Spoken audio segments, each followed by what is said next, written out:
bismillaahi raxmaani raxiim habeen wanaagsan daawadayaal qodobada wararka TV caawidin hay waxa kamida madaxweyne Dani oo isagoo careysan ra'iisul wasaare Khayre ku dacweeyay wasiirka waxbarashada xukuumadda Soomaaliya maxaa ku kalifay in wasiir godax fashil uu ku tilmaamay imtixaanka ay u fadhiisteen ardayda Puntland Faysal Cali Waraabe oo shaaciyay hal arin oo loo aqoonsan lahayd maamulka Somaliland farqi nooc ah ayaa u dhaxeeya farmaajo markii uu ahaa ra'iisul wasaare iyo hadda uu yahay madaxweynaha Soomaaliya wararka dibadda wararka TV daawada caawidin hayna waxa kamida Sacuudiga iyo Imaaraadka oo wajahaya xaalad degdeg ah iyo shir degdeg ah oo lagu baaqay ku soo dhawaada daawadayaal warkaasi oo fidsan haddii aad ka mid tahay daawadayaasheena cusub ee barta YouTube-ka fadlan rukumo barteena oo subscribe dheh kadib markii wasiirka wasaaradda waxbarashada xukuumadda Soomaaliya Cabdullaahi Goodax Barre uu shalay shaaciyay in uu fashilmay imtixaankii ay u fadhiisteen ardayda dugsiyada sare ee deegaanada Puntland ayaa madaxweynaha Puntland Siciid Dani isagoo careysan waxa uu la xiriiray ra'iisul wasaare Khayre wuxuuna ku dacweeyay wasiirka wasaaradda waxbarashada xukuumadda Soomaaliya sida ila lagu kalsoon yahay u sheegeen shabakada wararka TV Cabdullaahi Goodax Barre ayaa fashil ku tilmaamay imtixaan ay u fadhiisteen ku dhawaad 6,000 oo arday oo dhigata dugsiyada sare ee dugsiyada dhexe ee deegaanada Puntland imtixaankaasi oo uu shalay furay madaxweynaha Puntland oo ay weheliyaan wasiirada wasaaradaha waxbarashada iyo tacliinta Puntland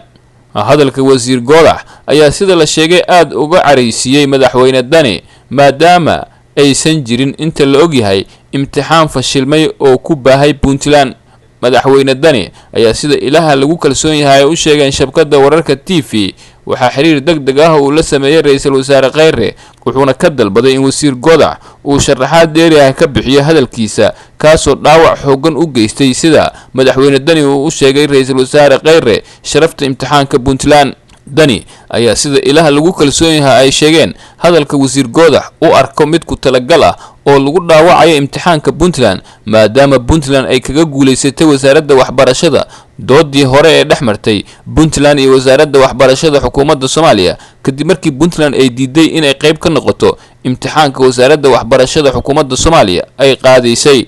Cabdullaahi Goodax Barre oo ah wasiirka wasaaradda waxbarashada xukuumadda Soomaaliya maxaa ku kalifay in imtixaankii ay u fadhiisteen ardayda dugsiyada sare ee Puntland uu fashil ku tilmaamo wasiirka wasaaradda waxbarashada xukuumadda Soomaaliya Cabdullaahi Goodax Barre ayaa isagoo ku sugnaa magaalada Jowhar waxa uu sheegay in uu fashilmay imtixaankii dugsiyada sare wasiir Goodax ayaa isagoo soo xiganaya hadal ka soo yeeray madaxweynaha Puntland Siciid Dani xilli uu furay imtixaankii dugsiyada sare ee Puntland iyadoo madaxweyne Dani uu sheegay in mid ka mid ah magaalooyinka imtixaanka lagu galayay la boobay imtixaankiisa suuqana uu galay balse ay si degdeg ah u bedeshay imtixaankaasi wasaaradda waxbarashada laakiin hadalka wasiir Goodax ayaa siyaabo kala duwan loo fasiray isagoo ahaa mid uu ku wajahayay imtixaanka Puntland wasiir Goodax ayaa si weyn loogu cambaareynayaa go'aankii uu ku joojiyay imtixaankii wasaaraddiisa ee suuqa galay wuxuuna ku dooday in 120 goobood oo imtixaanka lagu qaaday uu hal meel oo kaliya ka baxay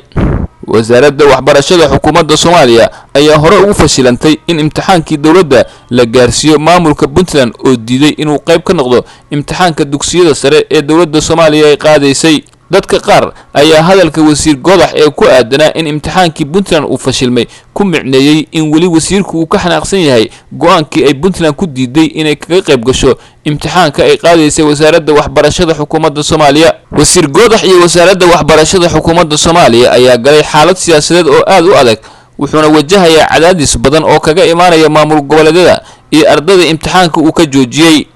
Faysal Cali Waraabe oo ah gudoomiyaha xisbiga UCD oo kamid ah asxaabtii siyaasadeed ee ka jira Somaliland ayaa shaaciyay hal arin oo loo aqoonsan lahayd maamulka Somaliland deegaanada Somaliland ayaa shalay waxa looga dabaaldegay 28 sano guuradii ka soo wareegatay markii Somaliland ay ku dhawaaqday inay gooni uga goosatay dalka Soomaaliya balse muddo 28 sano kadib Somaliland ma helin wax aqoonsi ah iyadoo ku noolaanayso nabadgelyo iyo dimuqraadiyad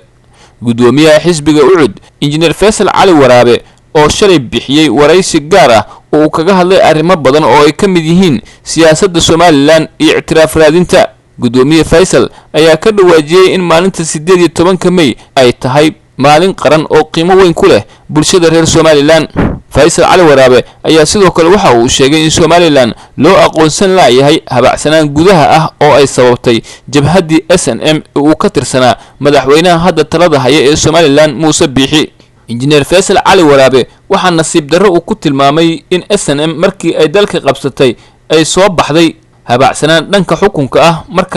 markii dhalinyaradii ay daryeeli waayeen kheyraadkii yaraa ee dawladdii ay ka tagtana ay dhexdoodii isku dileen. markii dhacdooyinkaasi laga soo kabtana siyaasad loo dhan yahay ma aanu u samayn Somaliland sidoo hadalka u dhigay. gudoomiye faysal cali waraabe waxa ugu dambeyntii uu sheegay inaanu jirin siyaasad wax ku ool ah oo ay leedahay Somaliland isagoona ka dhawaajiyay in waqtigiiba uga dhamaaday Somaliland khilaaf iyo dhaliilo joogto ah oo ka dhex jira madaxda Somaliland. farqi nooc ah ayaa u dhaxeeya Farmaajo markii ra'iisul wasaare uu ka ahaa Soomaaliya iyo hadda uu ka yahay madaxweyne. guud ahaan shacabka Soomaaliyeed hore uma aysan aqoon Maxamed Cabdullaahi Farmaajo ka hor inta aan loo magacaabin ra'iisul wasaaraha Soomaaliya 14 Oktoobar sanadkii 2010. go'aanka Sheekh Shariif Sheekh Axmed ayuu ku noqday ra'iisul wasaaraha Soomaaliya waxaana shacabka Soomaaliyeed baray madaxweynihii hore ee Soomaaliya Shariif Sheekh Axmed. Farmaajo muddo 6 bilood ah ayuu kasbaday shacabka Soomaaliyeed waxaana markaasi lagu jeclaaday shaqo go'aan qaadasho iyo wadaniyad isagoo loo arkay inuu meel sare ka keenay ciidanka Soomaaliya oo ku jiray xaaladii ugu adkayd burburkii kadib. muddo kooban ayuu yeeshay saameyn ku dheehan wadaniyad iyo rajo ummadda Soomaaliyeed oo xor ah. markii uu ra'iisul wasaaraha ahaa kadib waxa uu la shaqeyn waayay baarlamaanka Soomaaliya taa oo sababtay inuu iscasilo kadib heshiis lagu gaaray dalka Uganda. iscasilaadda Farmaajo ayaa aad looga banaan baxay waxayna sababtay heer habeen madow ay haween iyo caruur ka dalbadaan in uu markab saaro oo ay u raacaan halkii uu ka yimid ee Mareykanka. laakiin maanta ma ahan Farmaajihii markaasi la jeclaa sida ay qabaan dad badan. dadaal dheer kadib waxa uu noqday madaxweynaha Soomaaliya bilowgii sanadkii 2017 waxaana uu ku noqday codka baarlamaanka. ha yeeshee waxaa sabab u ahaa kacdoonka dadweynaha iyo rabitaanka shacabka Soomaaliyeed oo markaa u arkay in uu yahay hogaamiyaha kaliya ee samata bixin kara Soomaaliya. 2 sano kadib Maxamed Cabdullaahi Farmaajo ma aha ninkii aan ka soo sheekeynay waxa uu noqday qof ka bedelan Farmaajihii 2010 ra'iisul wasaaraha ka ahaa Soomaaliya sida ay qabaan malaayiin qof oo Soomaali ah oo ku nool gudaha iyo dibadda dalka. waxaa meesha ka baxday rajadii ay qabeen shacabka Soomaaliyeed 70%.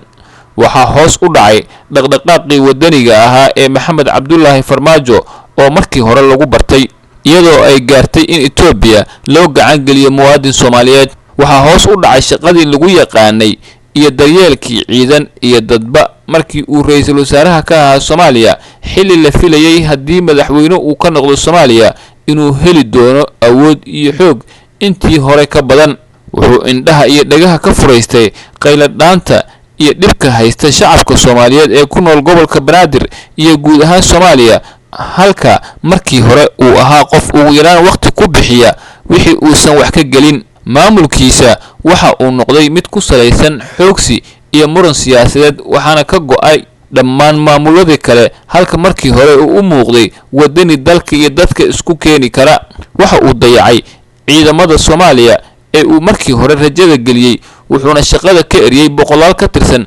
ciidamada Soomaaliya halka kuwa harsan ay waayeen garaan iyo mushaar. Farmaajo 6 bilood ayuu Soomaaliya ku geliyay rajo soo kabasho xoog leh balse hadda 2 sano ayuu joogaa. waxaa muuqata inaysan jirin guulo wanaagsan oo la sheego oo ay gaartay xukuumadda Soomaaliya waxaana arrimahan oo dhan ay muujinayaan in isbedel weyn oo u dhaxeeyo Maxamed Cabdullaahi Farmaajo markii uu ahaa ra'iisul wasaaraha Soomaaliya iyo hadda uu yahay madaxweynaha Soomaaliya. wararka dibadda wararka TV caawo idin hayana daawadayaal waxaa kamid ah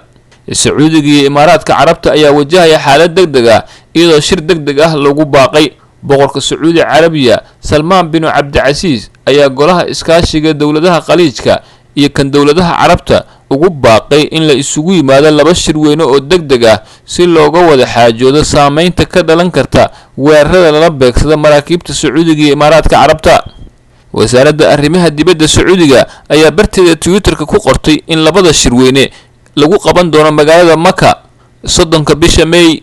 baaqan ayaa imaanaya iyadoo cirku isku sii shareeraya xiisadda ka taagan gobolka ee u dhaxaysa dawladaha Mareykanka iyo Iiraan. Mareykanka ayaa maalmihii la soo dhaafay maraakiib iyo diyaarado dagaal ku soo daadgureeyay khaliijka sababo la xiriira waxa uu ku tilmaamay qatar uga imaanaysa Iiraan. wakaaladda wararka Sacuudi Carabiga oo soo xiganaysa wasaaradda arrimaha dibadda ayaa sheegtay in baaqaasi uu ku saabsan yahay dadaal ku aadan wada tashi iyo iskaashi dhexmara dawladaha walaalaha ah ee ku wada jira golaha khaliijka Carabta iyo ururka jaamacadda Carabta, arrintaasoo laga gol leeyahay xoojinta ammaanka iyo deganaanshaha gobolka. guud ahaan daawadayaal wararkii oo aad caawa kala socoteen wararka TV waa naga inta